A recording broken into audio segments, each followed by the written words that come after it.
Hello, everybody. Thank you so much for joining our LinkedIn Live today. My name is Ben Shields. I am a senior lecturer at the MIT Sloan School of Management, and it is an honor to be joined by Coach Brian Billick, Super Bowl winning coach, former head coach of the Baltimore Ravens, and also the co-author of The Q Factor. We are also joined by Jim Dale, Coach Billick's co-author on the Q Factor as well, also a prolific author of a number of books in his career. Today, we are in the interim while we wait for the Super Bowl on Sunday.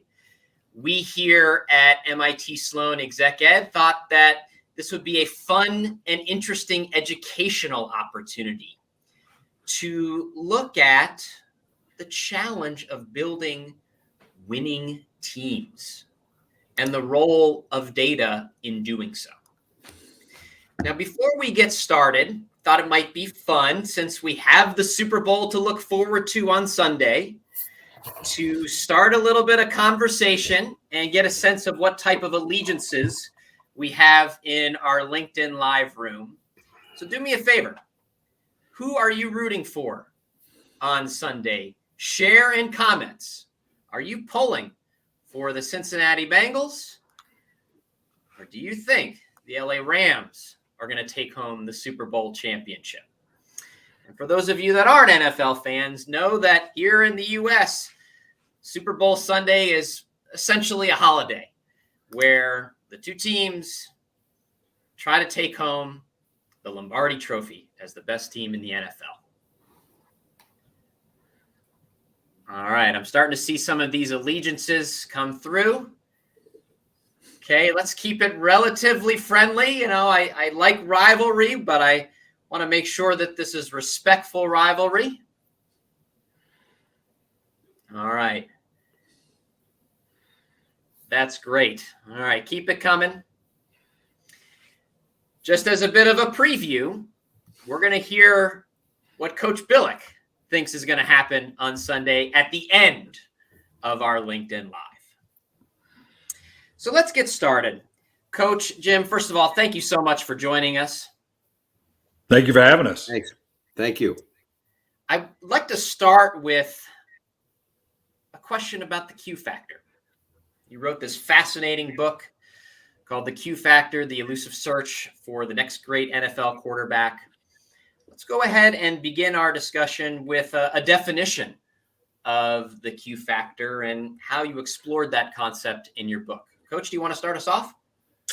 Yeah, when Jim approached me about this prior to the 2018 draft, and the reason we chose that is because it looked like it was going to be a fairly extensive first-round draft, and it was. There were 5 quarterbacks taken. And the whole premise is, as advanced as the NFL is, as much time and money and expense as they put in the analytics and in terms of the research, it is still a 50-50 proposition of taking a quarterback in the first round and then being successful. And those odds just don't seem like they should be that high, given the amount of time and energy and resources that are put into it. So we used the 2018 draft. That, of course, had Baker Mayfield, it had Sam Darnold, Josh Allen, Josh Rosen, and ultimately, with the last pick of the first round, Lamar Jackson, a very diverse group, both in terms of their backgrounds, their skill sets, and the teams they went to. And it proved to be a very informative process in looking at the basic criteria that you look at in trying to identify what's going to be a successful quarterback in the NFL. Jim and I went through a number of different iterations, and we wrote the book for those that end up getting it. We wrote it in real time. So this isn't an introspective look back at what happened. We wrote it in real time in that this is what our observations and analysis was going into the draft. Here's what it was post-draft with the teams that took them. And then a subsequent 2 years and now 3 years with the additional forward we put in. About where they stand. And again, the original premise, all but with 5 quarterbacks. So, statistically, it's going to be a little off, but you had the typical, not so sure, absolute bust. And yes, these guys are going to be spectacular going forward. And so that was the premise of the book, and was fascinating for Jim and I to go through the number of different perspectives in terms of what it took to have the Q factor, to have that it factor, and how it extrapolates into business as well. Yeah, I like how you did it in real time, because that approximated the decision that general managers and teams had to make about the quarterbacks. These are real-time decisions during drafts of which quarterback are we going to build our team around. The other thing that's super interesting is that you're mentioning how critical the quarterback selection is. For those of you that aren't football fans, know that you got to have a talented quarterback in order to win in the National Football League. So I think that's a really interesting spin that you took in the book. Jim, please. Yeah, well, what as Coach said, we did it in real time, and then as we finished the book, because it takes many months to write a book, and it actually went over a year period, we brought the book up to date with the next draft and the one after, and then in the paperback, yet another. And sometimes it looks like you've got, I hesitate to call it a sure thing, but pretty close to a sure thing. And the consensus in the Joe Burrow draft was there was one guy who stood above everybody else, that he was the real deal. Now, interestingly, he's going to play in the Super Bowl against another number one pick. Now, the other number one pick had some bumpy road between his original pick and getting there. But so that gets into some other nuances of the Q factor. But as Coach said, the Q factor is sort of really composed of a number of evaluations that come together, we think, to create this sort of deciding factor that can perhaps give a team an edge slightly over the 50-50 odds. And a slight edge is maybe enough to make the difference in winning or losing. Certainly in the sport of football, where it's often said it's a game of inches, and you need just that edge in order to get over the top. Okay, so you mentioned that there are a few different criteria for the Q factor that you uncovered in your work. Can you detail out those criteria? And then what we'll do is we'll apply those criteria to the two Super Bowl quarterbacks that are playing on Sunday. So let's first sort of ground the discussion of the criteria that comprise the Q factor. Well, obviously, it always begins with the base fundamentals to do the job, whether it's in business or whether it's in football. The player has to have a certain prerequisite ability, and that part of it, the physical aspect of it, we've talked about it being a 50-50 proposition at best. Virtually every quarterback that's ever been taken in the first round had the physical tools. Even the worst busts in the NFL had the physical tools to play the position. So that part of it is fairly easy to quantify in terms of the size, the arm strength, the mobility, just the general ability to physically do the job and hold up.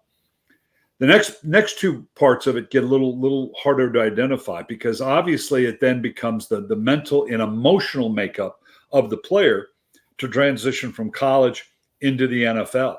And that doesn't mean that they're not smart enough to play in the NFL, but the ability to process what it takes to play in the NFL is a totally different criteria. It's a totally different. This isn't something that can be measured with the Wonderlic or an SAT, or this is certainly a much more vague idea in terms of what does it take mentally and emotionally, because that's important too.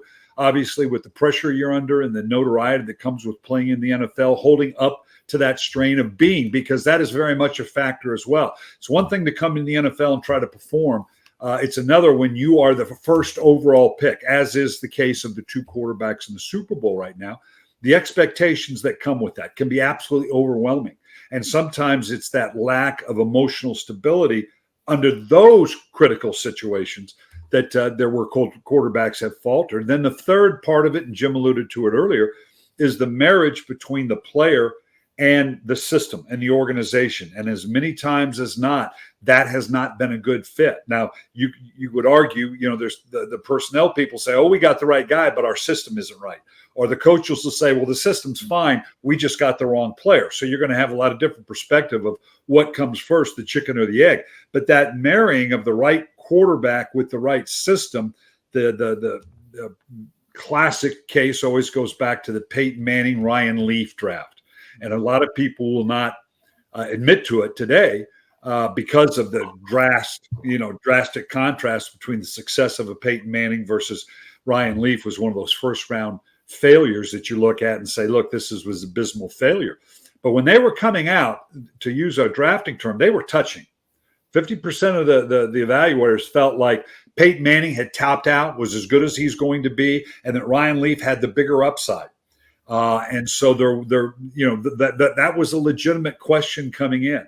And it was interesting that when we visited with Bill Polian, who was the general manager of the Indianapolis Colts, when they took Peyton Manning, at the end of the day, and he even admitted that this was tight. This was close. It'd be real easy now for personnel people to say, oh, no, I knew all along Ryan Leaf. Well, they're lying through their teeth because a lot of them thought Ryan Leaf, and I was one of them, could be a really good quarterback. But Bill Polian, at the end of the day, through it all, through the physical, the emotional, the mental, it came down to the culture we were trying to develop at Indianapolis dictated that we took a Peyton Manning. And that fit ended up being obviously just what they needed to be that platform for a future Hall of Fame quarterback.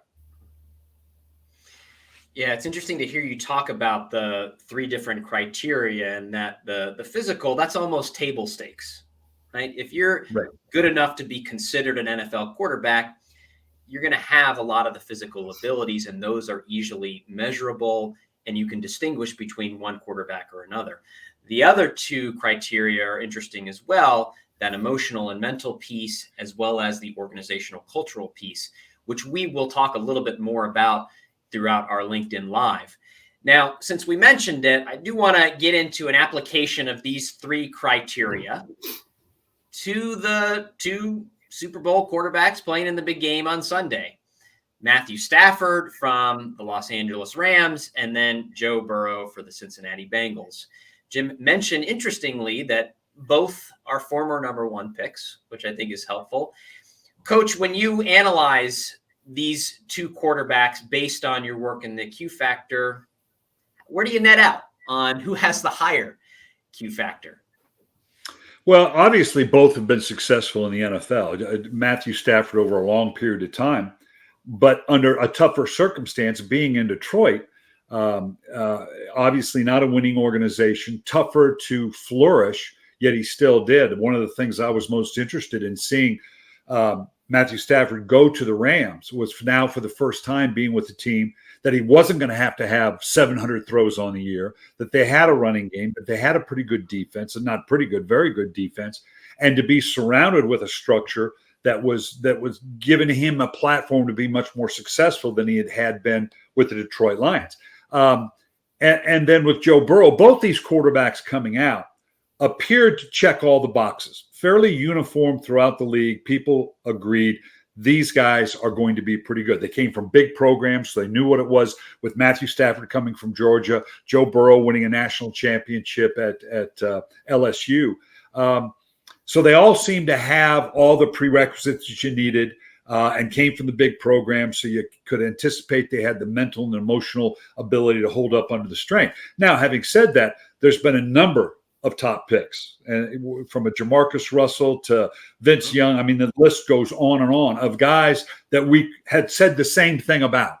They seem to be guaranteed. They seem to have all the prerequisite, and ended up being abysmal failures. So both these guys came in and were, obviously the teams that took them were very confident that they'd be good. Joe Burrow, interestingly, had come from a different program, started at Ohio State, ended up transferring to LSU. So because he wasn't able to not compete, but he didn't win the starting job. So that immediately is kind of a red flag going, well, wait a minute now, what was it that made him change? What's the part of his personality with that change? So that's something that needed to be looked at. But clearly, Joe Burrow, if there's one thing that jumps out about him right now, we talk about the mental and the emotional ability to make that jump. It's been a while since I've seen a young quarterback, as young as Joe Burrow is, handle the situation with more calm, with more even temperament. He doesn't look like a young player. He looks like he's been at this a long, long time, which speaks to that mental and emotional ability to handle the strains at quarterback. You saw it at LSU, but they were very successful at LSU. So there's, you see people in a successful environment, it's very easy to see their best because you don't see their worst, how they're going to handle. And the adversity that Joe Burrow handled prior to this year in Cincinnati, where they were losing, he was getting beat up, actually got knocked out for a major part of the season. That was a lot of adversity, and he handled it very, very, very well.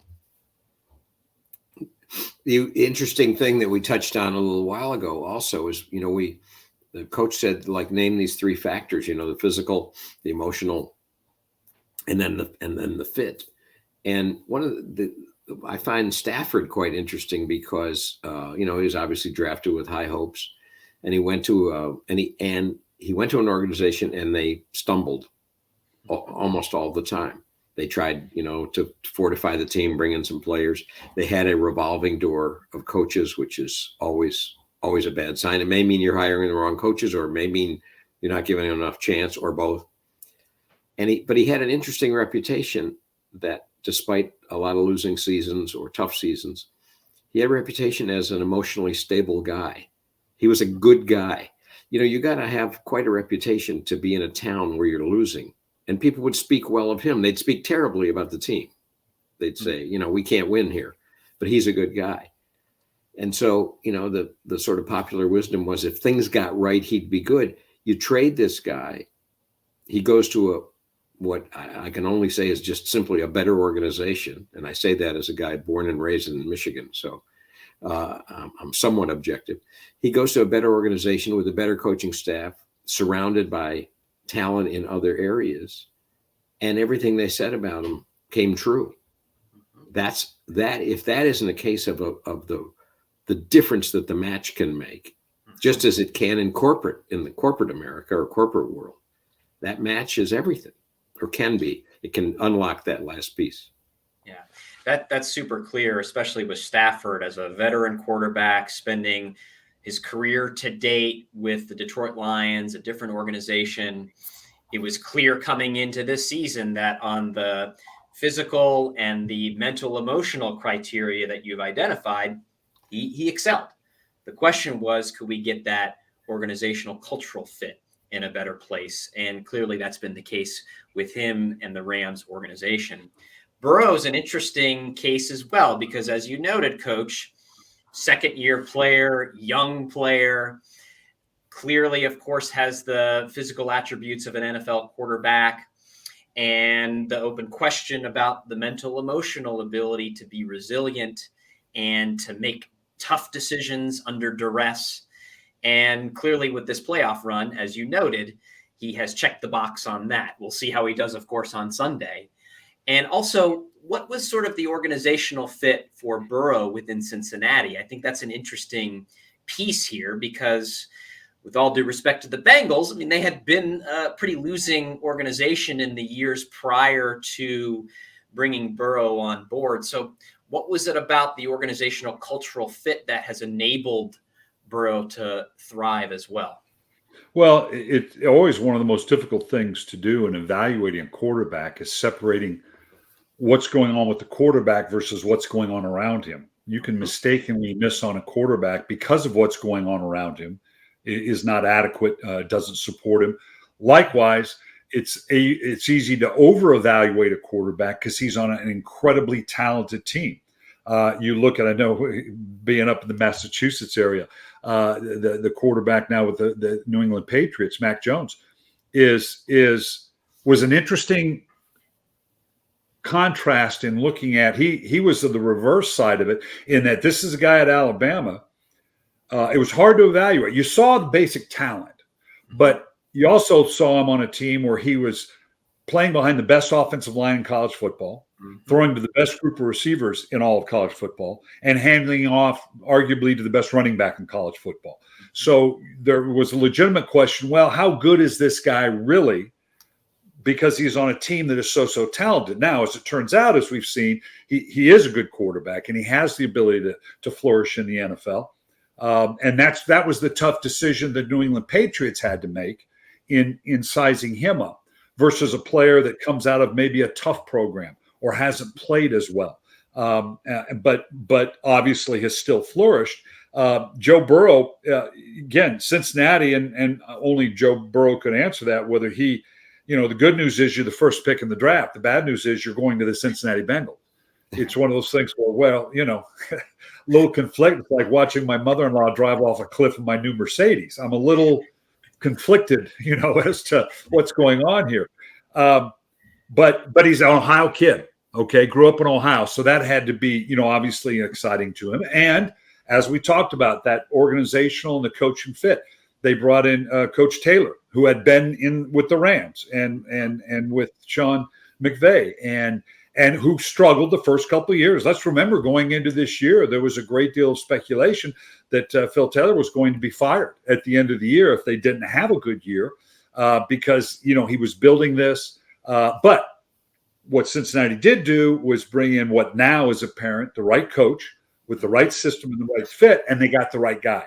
And fortunately, it played itself out in a time frame that he was allowed to stick around, and now they're in a Super Bowl with it. So that marriage of, as we keep coming back to, what's going on around a player and that right fit with the organization, and not just the head coach, because it has to be an entire organizational, institutional match. We did an interview. I did a podcast around the Q Factor with the head of HR for a multinational marketing company. Clothing company, and the number one thing that she isolated was, at the end of the day, when we made a mistake on hiring our top people, it was because we did not see that it was not a good fit, that it was the cultural imbalance between their particular skills. Didn't mean they were bad people or not competent. It just meant that they just didn't fit within the culture of what we were looking for. And it comes back, obviously, to the NFL as well.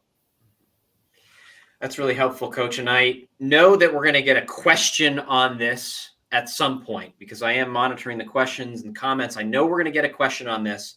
But before we leave the specific topic of evaluating quarterbacks relative to the Q Factor, because we're based in Massachusetts and because you mentioned Mac Jones and the Patriots, do need to get your evaluation of Tom Brady and his Q Factor. We think he's pretty good. Yeah, we determined that one pretty early. But he's a fascinating case study as it applies to the Q Factor, because let's remember, Tom Brady is the 198th pick of that draft. It was the 6th round. And you got to give New England Patriots credit for taking him. But all that means is they passed on him for 5 rounds as well. And you end up, when you take a quarterback in the 6th round, you're just saying, okay, we'll just take a chance on a guy like this, compared to the 1st round where you've got to hit it. You can take all the back end you guys going and let them flow through. And if they work, great. If not, Tom Brady is the ultimate example. You talk about having the prerequisite physical skills. Tom Brady, if you go back and look at his tape, you go back and look at his combine pictures, because again, they look and they weigh and measure and take pictures. He not only doesn't look like he belongs in the NFL, he looked like he belonged in a hospital ward. This was a scrawny, thin-chested, so he didn't have the physical prerequisites. There was, early on, you found a confidence, an emotional and an intellectual approach to the game that has since become legendary, that allowed him to work past those physical limitations to, obviously now maybe the greatest quarterback of all time. But that's a fascinating adjunct to the Q Factor. There's one thing to say, okay, we've got to be able to identify the superstar and we've got to be right about it. As Jim said, and it's not about being 100% right. We just need to be above the curve. You need to be above 50%. Bill Polian again said, just, let me bat a little over 500. Just let me bat 550, okay? Because that's going to get me into the playoffs and allow me to keep my job. It's not like I have to have the end-all, be-all answer and be 100% right. So it's one thing to the pressures of identifying the superstar and the resources that you have to put into evaluating and acquiring them versus finding that gem in the rough and finding something about an individual that maybe doesn't fit your algorithm, maybe doesn't fit the matrix, but there's something about it. And people that are hiring all the time have to look and say, you know what, I'm going to take a chance on somebody because I think there's something about them. When we took Joe Montana, I was with San Francisco with the 49ers when we took Joe Montana. Again, arguably maybe along with Brady, one of the greatest quarterbacks of all time. And when we took him on the third round, frankly, and I was in the room, okay, and it's not like I had anything to do with it. I was a low-level, make sure the donuts and the coffee were there at 4 o'clock in the morning. But we just took a guy, liked him, thought he was going to be pretty good, but it wasn't, oh, my God, we just stole the next great quarterback of all time. It was, yeah, okay, this guy looks – because you're taking him in the third round. There's no pressure in taking a quarterback in the third round. And obviously, again, the difference being when Joe Montana came in, certainly had certain physical skills. He was at Notre Dame. But again, it was the emotional and mental stability of a Joe Montana. There was a calm about Joe Montana the minute he showed up that served him very well in developing into one of the great quarterbacks of all time. There's an interesting irony in the case of Brady, too, that the coach and I dug into because we said, well, yes, he's incredibly talented. He's going to be arguably the best ever. And they missed, but how could they miss so badly? And even though, to the credit of the Patriots, they put him in and played him. But if you go back and dig deep, and one of the recurring themes of this book is a coach's term, extrapolation, which is digging deep into not just a statistic or a piece of data, but what's behind it. You dig into Brady and you see it, he's credited with being one of the great on-field decision makers. And we discovered a little piece of irony there. He is that. In our opinion, he may have made one really bad decision. He's getting out of high school. He's going to choose where he goes to play in college, and he had lots of suitors. And this is a guy he's a passing quarterback. And he wanted to get away. He said he wanted to get away from he's very close to his father, wanted to get away, go across the country and be independent. All good. And he chooses Michigan, a team, number one, doesn't like to throw the ball that much. Well, it's the opposite of the Alabama situation. You're going to play for a team that doesn't do what you do, and you're not going to necessarily look your best. But to make matters worse, he plays for a coach who has this weird scheme where he plays each of his two leading quarterbacks for a quarter to decide who gets to play the second half. Not exactly a showcase for talent either. So that, and again, as a graduate of University of Michigan, I'm happy that he went there. But that was a weird decision for a guy to make who is really, there are lots of places he could have gone in the country, gotten away from his father, that were really great passing football programs. He hid his talent a little bit. Now, would he have been a first-round pick? Maybe not, but maybe not 198th. Yeah, that's fascinating context on Brady and that type of decision, and also very clear how he and his career fit nicely into the Q factor. These number one picks, these first-round picks, generally are playing for programs that at least can show off their skills. Indeed. Makes total sense.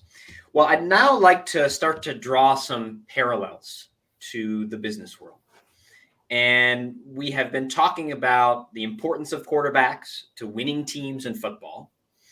And you could argue that the quarterback is, in effect, the CEO of the team on the field. So I'm curious, as you've been working on the Q factor and then also looking at the business world, what are some of the parallels that you see between selecting a quarterback and then selecting CEOs to drive winning companies?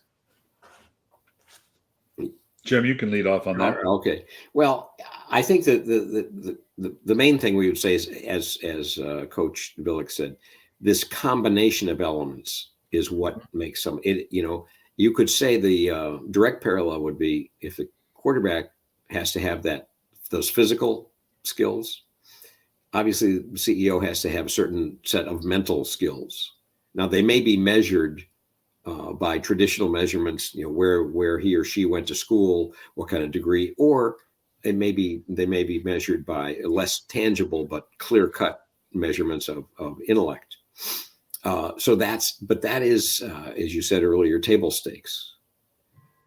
We don't know too many dumb CEOs who succeeded, maybe none. So that's what you have to have going in. And then you have to have that emotional ability, that poise, because you're going to be blitzed constantly as a CEO. You're going to get hit from the blind side. There's going to be any number of companies or competitors who would just like to take you out, take your company out. So you need that factor. And then you need the match. There's a board of directors, or there are investors, or whatever they may be, that you're either going to mesh with or not. And the example that we like to point to that many people know is that, when Steve Jobs, who's considered the genius of the tech world and was asked to leave at one point in his career, and he was replaced by a guy who had some of the best credentials in business. The guy who had been the head of Pepsi was brought in to run Apple, or was actually head of marketing worldwide for Pepsi. And he was really quite brilliant. It was a terrible match between that guy and the culture of Apple and the board. And after a couple of years of struggling, and it was not a lack of intelligence, because Steve Jobs said that this guy was fantastic, and it was a bust because of the match, not because of the intelligence or talent. So if you don't get all three of those elements together, and the last thing I'd say here is that when we did our homework on this, the turnover of CEOs is slightly higher than the turnover of quarterbacks in the NFL. They lose their starting position, so to speak. So it's as unforgiving, or more so, a field to play in. It's interesting that as I see it, and I do a great deal of corporate speaking, obviously, and interacting with the CEOs and the message that they're trying to get across to the organizations at any given time. But you look at NFL ownership, and I liked what I saw on either a show or I read where it said, well, in this country, we can't knight people. We just sell them sports franchises. Okay, that you become a certain stature by owning a sports franchise. And it's interesting. You see many times when a new owner or someone buys an NFL team or a sports franchise, you see it is a transition period, because they come in thinking, well, look, I've built this company, conceivably multi-billion dollars. It's obviously made me incredibly wealthy, or companies, or whatever. I've accumulated the kind of wealth that allows me to go and buy an NFL franchise. And so I just lay that model, that template over the top, and kind of do business the same way in the NFL, and we'll be successful because it worked in this business. There's no reason I'm not going to take those same principles. Now, there are certain basic principles, sure, an organization that you want to apply to, but to just simply say, okay, we're going to operate it this way, you see mistake after mistake, because there does take a certain institutional knowledge, that marrying of the culture, that the culture that you developed is his example of Apple and Pepsi and whatever, obviously was a different culture, and therefore it was not a good fit. So even at the ownership level, we come back to the proper culture for the business you're in has to match up with the quarterback, and putting that piece together, whether it's the general manager, the coach, or drafting the right quarterback, that all has to fit within that very well defined, as I view, we've just now come through the hiring season of the NFL. We had a record high 9 coaches, nine jobs that were available. And you see teams that, in my opinion, keep making mistake after mistake after mistake, because rather than, what they tend to do is saying, okay, we need a new coach. Let's round up the usual suspects, and I'll listen to 5, 6, 7, 8 guys.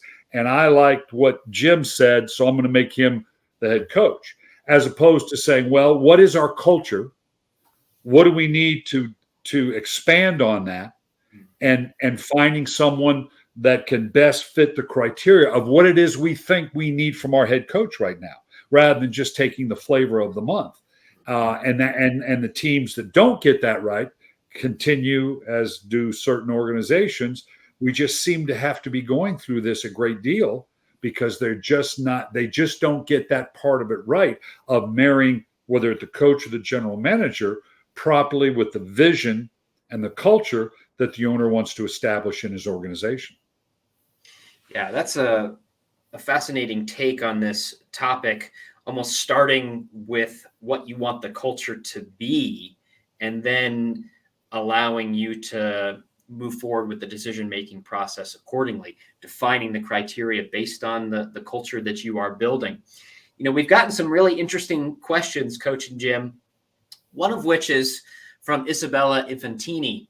And she's interested in this question of how the player can fit into a system, and the role of data and analytics in helping predict whether the player can fit into the system. And so I want to maybe drill down on that. And it's related to a lot of these themes that we've been talking about, how football teams can surround their quarterbacks with the appropriate talent, and then also design the system to maximize that talent. So Coach, maybe you can lead us off and sort of give us a sense of, you know, how NFL teams use data analytics to predict whether or not a player is actually going to fit into the system. And this is probably one of the questions via the Moneyball success in baseball that I get all the time. And Jim and I talk about it in the book, in that the difference is baseball is such a stat-driven game, quantifying that the pitches, at-bats, the productivity, and a huge amount of data to be able to isolate that, which in essence was the heart of Moneyball, that's saying, well, look, you know, if we're not going to get the star player, first off, do we really want that? Or is there a combination of players that is going to be more successful than the singular expenditure on some superstar? The problem is football is not, although it certainly the analytics are important, it's not as statistically driven just by the nature of the game. You're talking about 11 people on 22 people on the field at a given time. The interconnectivity that you have to have between those 11 people, and then defense and the team as a whole. So the analytics are important. In the Q factor, one of the things that Lamar Jackson, who was the last pick of the first round, a lot of people and Baltimore surprised people by moving up into the end of the first round to get Lamar Jackson. People were aware of Lamar Jackson, varying degrees as to whether he could play quarterback or not. More likely was going to end up being a second-round pick. But Baltimore got ahead of the curve. And when we visited with Eric DaCosta, interestingly, certainly there was the basic abilities, and they really thought they could do something with him, but with the last pick of the first round. But two things. One, from the analytics standpoint, Eric pointed to the analytics. They were particularly intrigued with him because of breaking down his success ratio in pressure situations, his completion percentage, his productivity under pressure, under the blitz, critical situations. And so that specific analytic gave them the comfort zone to saying, okay, when the heat is on, this guy is pretty good, and that's a good thing. The other thing was, we keep talking about the fit. When they brought him on, they, in an unconventional way, and a lot of people in the NFL questioned it, still question it to a degree, They said, okay, if we take this guy, we're all in. And by that, I mean, if this guy's going to run the ball 150, 160, 170 times a year to be productive, that's the system we'll wrap around him. Now, there's a lot of conventional thinking that says, no, that can't survive in the NFL because he's going to get hurt. In the NFL, the exposure to injury for your quarterback, teams spend infinite amount of time and resources and energy trying to find ways to protect their quarterback, to keep him from getting hit. And now you're going to run a system by design that puts him out there 150, 160, 170 times. And you give them credit for making, and they were very successful. Now, it's not a problem till it's a problem, as we found last year when now he had the ankle injury and they went on a 6-game losing streak. Now, does that mean that Lamar Jackson's going to have now a rash of injuries? I hope not. We don't know. Does it mean it was a mistake on Baltimore's part to be so totally bought into a guy that now is hurt? We're not going to know that. And it's going to be a tincture of time before we can really identify it. But those two particular factors, there was a specific analytic, and the fact that they were willing to marry themselves so totally to that style of play, it ended up being successful. There are any number of those situations where people don't dig deep enough or looking at the wrong analytic in terms of what makes a quarterback good, and then not surrounding him. When we say surrounding with talent, everybody wants to get good talent. Everybody wants to surround a quarterback with good talent. But it's a matter, is it the talent that fits what they're doing? In Baltimore's instance, it was a matter of also providing and going out and getting a backup by way of Tyler Huntley, which turned out to be a smart move because he had to play a lot, that had similar skills, rather than thinking that you're going to, back him up with a player that's more traditional, is going to be a pocket guy that doesn't fit the structure that now you've totally committed to. And it worked very well for him with this young player. But so it's not a matter of just getting good talent around your quarterback, but it has to be talent that's specific to augment what he does. I think that this touches on a really key issue, which is from this question, that there's not one or two or three key analytics. You say, if that works, it's going to work. What is tedious about analytics is you have to assemble 10 or 12 or 13 or 15 elements together to see how they interact. As Coach just gave with his example with Lamar Jackson and performance under pressure, his numbers, when you don't go to that second level, are good but not great. His completion percentage, good but not great. When you go that next level, you see something. If you don't go to that next level and you pass on the guy, you don't know that. If you, in his case again, they augmented him with, every team wants to have good running backs. They desperately needed to have a good running game so that the other team wasn't saying, well, if they run the ball, it'll be him. Because so then you've got then you're looking for a certain style of running back. So again, with each of these teams, you can look at those elements. And back to another thing that Coach said earlier is this is not to make baseball a simple game, but there's much more individual performance, pitcher to hitter. And you can have all these right elements assembled in a football game, and you can have all the right analytics, and you've done everything to maximize your chances. And you got a team moving down the field near the end of the game, and if they can get in field goal position, they can tie the game or win the game. We've seen that. We saw that plenty of times in the playoffs. And they get down, and you see the line, that the network puts on there. Here's the line with the field goal, and they're moving down the field, and everything is lined up correctly, and they're doing everything right. And they line up, and they're almost to that point, and one of their players jumps off sides. That's outside the bounds of analytics, because maybe that guy never jumps off sides. Mm-hmm. And now they're back, and now they're out of range. So because football is so interconnected, like sort of like an engine. Now all sports are interconnected, and I don't mean to denigrate another sport, but I think it makes the analytics challenge. It's not that you throw the analytics out; it makes the challenge more complex. And it goes down to getting better at it. Yeah, the analytics of particularly the quarterback position one of the things we talk about is if the three of us were to sit and say, all right, let's identify the top 10 quarterbacks in the history of the NFL. Between us, we'd come up with 12, 13 names. If we then drilled down and said, okay, what made them Hall of Fame quarterbacks? The diversity of talent, the quick release of a Dan Marino, the sheer physical ability to throw the ball of a Warren Moon or of a Troy Aikman, the mental acuity of a Tom Brady or a Peyton Manning. The individual, part of the analytics has to be, because you're going to get multiple ideas or multiple threads to look at a given quarterback. It really comes down to, can I identify the thing that makes this guy special, and can it extrapolate into the NFL, and can we wrap ourselves around it? Okay, in the Lamar Jackson case, it was just, okay, under pressure, he can do this. But each of these quarterbacks in this top 10 that we're talking about, each did it in a little bit different way.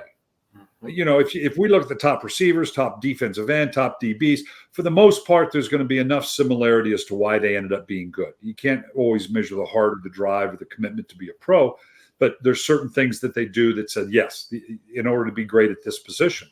But the way these guys are great at the different ways they go about doing it, make you have to identify, okay, we'll come up with the right analytics, but we got to make sure we're applying it in the right way to isolate what makes this guy special, to quantify the fact that, yes, we're going to make him the first overall pick or the first round pick.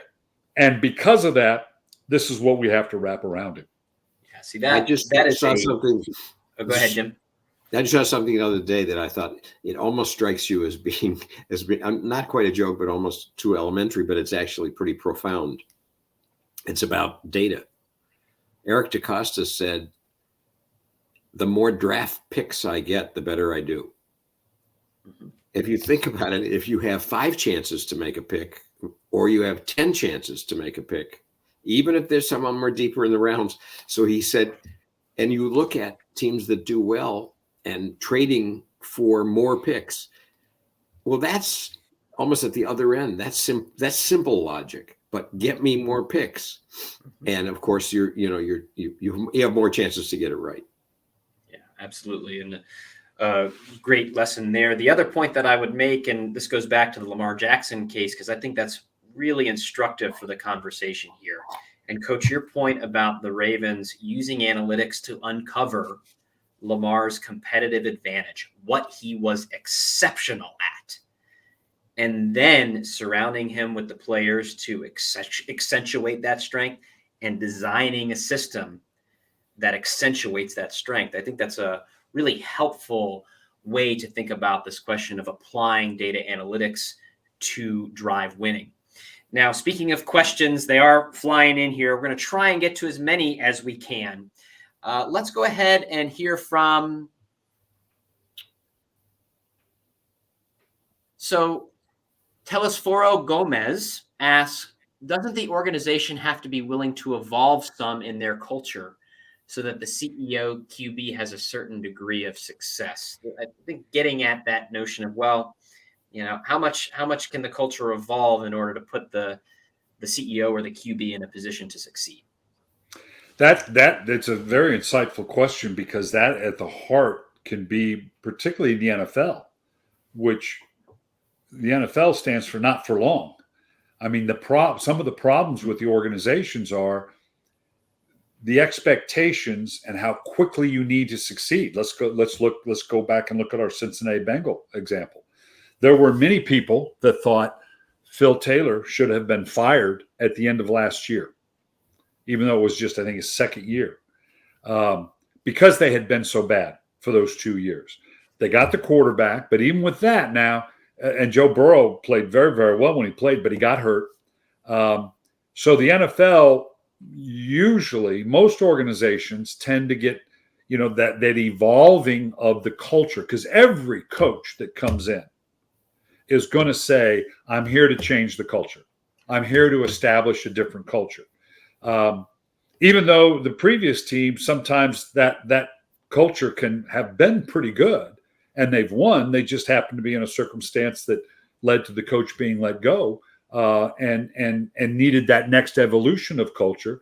And are you willing to buy into it? Are you willing to go along with some of the pain in changing that culture, more aptly changing some of the players? It's fascinating. I had a chance to I played golf with Kevin McHale the other day. It was great. He's got a million stories, obviously, from the Celtics and his stories in the NBA. But he talked about how that was the most difficult thing for him as a general manager in the NBA, was selling ownership on the fact that you have to breed that culture to win. And that may at times mean bypassing or getting rid of or marginalizing your star player because he's not fitting the culture. He may be part of the problem while you're not winning because he's not. He may be a great player and he can score all the points in the world, but we see time and time again in the NBA in particular that they're not a particularly great leader, or they're not going to be a great team. And selling ownership on the fact that no, culture is what will ultimately win, when they're looking at all the money and resources and the great talent around the league. And that's a hard sell sometimes. And a lot of times you don't get enough time to finish it out and change the culture because it's just too painful to get there. Cincinnati is a case study, and if you'll just hang in there, and they're really good organizations, the Pittsburgh Steelers, the Baltimore Ravens, and again, all but biased to my perspective. When you look at the Pittsburgh Steelers and how they stuck with Bill Cowher at a time, that was an organization that had lost forever. And then obviously got it turned around, won championships, and then Bill Cowher came in. But people forget at a very critical time, particularly if you're in the NFL, I think it was year 7, 8, 9, he didn't make the playoffs. Well, that usually spells the end for a coach because you just can't not make the playoffs. But they stuck with him and came out of it. Jim Harbaugh, post Super Bowl, had a drought but the organization stuck with him, saying, we do believe in the culture. We've got to get it manned right, and we're going to kind of get over the hump. Those are exceptions in the NFL because many times ownership just doesn't have that courage of that conviction, and they go about making a change, and now it's another culture, and now it's another developmental glide path, and you just see the same organizations tend to keep making the same mistakes over and over and over again. You see it with we talked about it in the book, the Browns taking Baker Mayfield, and shortly after that, the question was it the coaching staff, the culture inside, or was it the quarterback? And they have a history of not getting the coaching staff or management right. They also have a history of not getting the quarterback right. So that was a tough call, but they made changes that looked like they were on the heading. First, they made a bad change, but then they made a second change. It looked like they had it right. And in terms of a match with Baker Mayfield, now hard to tell again. We're starting to drift back to maybe it's the guy, maybe it's the quarterback, but that's unfortunately, that's an organization with a not a very good track record of creating culture that is that's strong enough to match with the player, bring the best out, as is, we mentioned, as the Lions have been as well. And it's interesting, this evaluation of the Q factor doesn't end with just taking a first round. The Browns are a perfect example. And every organization, they now have the difficult decision of going, okay, now it's time to pay this player. One of these, is he good enough? Do we believe him enough to give him one of these mega quarterback contracts, which is a major commitment by the organization? So the Q factor doesn't just end in getting the quarterback. Right. It continues on in business, and the analogy in business obviously carries over as well because of the constant need to evolve and refortifying that next decision of the Q factor to sustain it and go forward. So the Browns are at that critical point right now, as are the Baltimore Ravens. In the Baltimore Ravens' mind, there's no question they're going to give Lamar Jackson that, whatever that mega contract is. Cleveland has to make that same decision. Do we believe enough in Baker Mayfield? And it bears in mind that if you make the decision, part of the decision process isn't just, do we give him that contract? It's, if we don't, then what? Mm-hmm. What's the next step if we don't? So sometimes that pushes you into having to make a decision monetarily in terms of the commitment to a player. But part of it is, well, but I'm not sure the alternative is viable as well. So it puts you in a position where maybe you invest in a quarterback beyond what you normally would under different circumstances. Yeah, that answer gets in part to a question that was posed by Brad Oates, which is about applying the Q factor to the organization as a whole. So part of your answer there was that, hey, the Q factor is not just about drafting decisions. It's about, well, are we going to extend this quarterback's contract after the rookie contract? But can you talk about how this concept of the Q factor can apply more broadly across the organization and evaluating other players on the team or other executives within the organization? Jim? Sure. Well, sure. Look, one of the ways that they interlock is when you put that contract out. If you pay that quarterback what he'd like, and maybe what he deserves, because of the way the NFL works, you've got a finite pot of money. Mm-hmm. In corporate America, you may have more flexibility with that if you can go to the marketplace, or you can borrow, or you could. But in football, you can't do it. So every dollar you give that quarterback, you don't have. Mm-hmm. So that affects the formula as well. So, and as far as using Q factor type evaluations for other players, they do it. I mean, some players it's easier to do it for, or some positions, I should say. They certainly apply the analytics as deeply as and thoroughly for running back as they can for a wide receiver. There are often surprises. You have these one position you would think would be totally quantifiable, but they keep getting surprised on. They have place kickers who seem to walk on the field from nowhere and win the job and become fantastic. But even there, I mean, you're getting more and more data on place kickers. So yes, I think, but Coach made a point way back that the analytics are a little more applicable to most of the other positions, because we're not asking as much of those other positions as we are the quarterback. We're asking the quarterback to have all the skills and the decision-making and the calm. And many players, we don't ask as much. We ask for the skills, maybe the decision-making, often not the calm, as we see in some crazy behavior. So I think it's a little bit easier to apply pure analytics to some other positions. I'd Coach, if you would agree with that.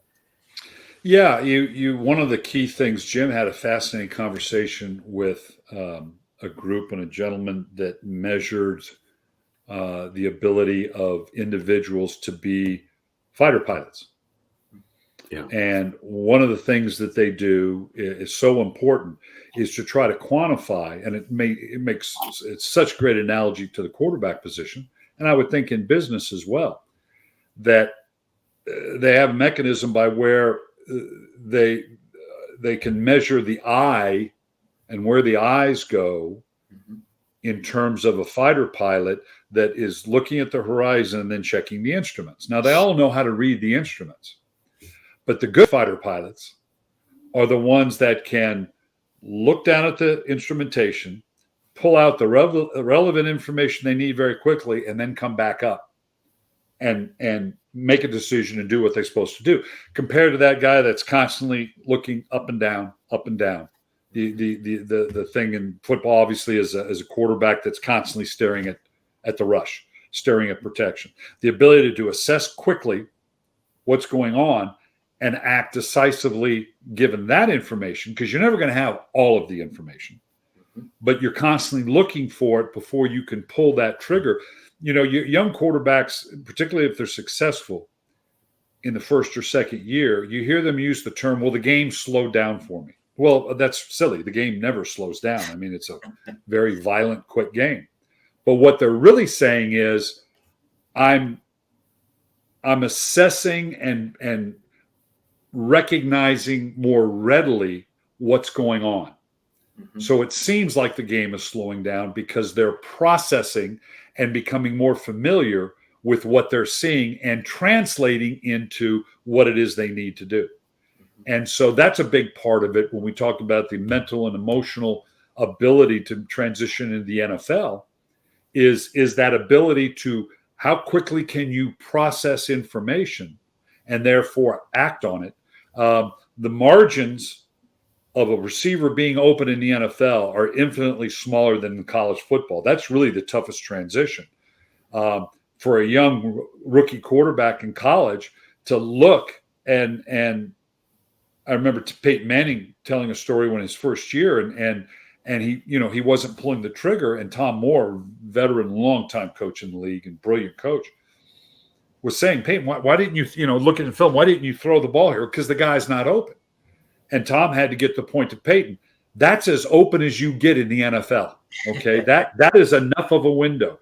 You better get comfortable and anticipating and throwing into that window, or you've got no chance of succeeding, because that's as good, that's as open as it gets. Yeah. And I've always challenged people. It's amazing the quarterbacks that are able to function and throw the ball into what appears, if you stop the film on any given throw of a quarterback, particularly of an Aaron Rodgers or a Tom Brady, Drew Brees, and you stop the film just as the ball's about to leave his hands, and you are able to look downfield, there's any number of times you're going, where is he throwing the ball? Why would he throw the ball there?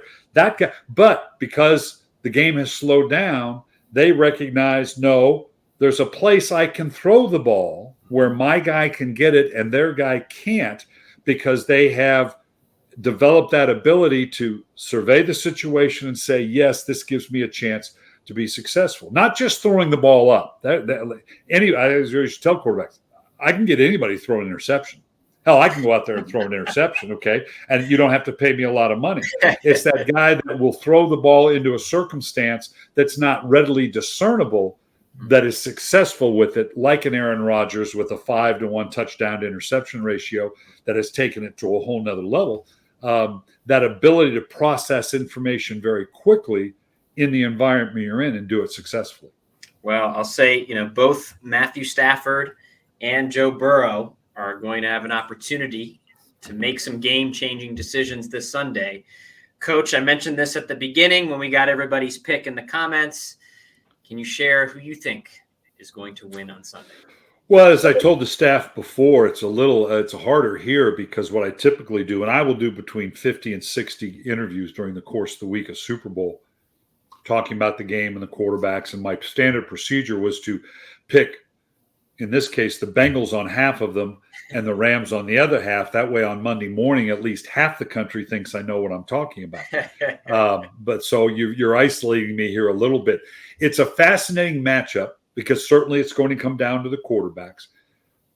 Cincinnati is very intriguing to me. Joe Burrow over the last 5 and 6 games has been nothing less than spectacular against top caliber opponents. He finished the season, obviously, with Baltimore and Kansas City, then got on this run in the playoffs. And in the Tennessee game, under absolute barrage, 9 sacks, and yet is throwing for 250, 300 yards, 12 touchdowns to 2 interceptions over this run.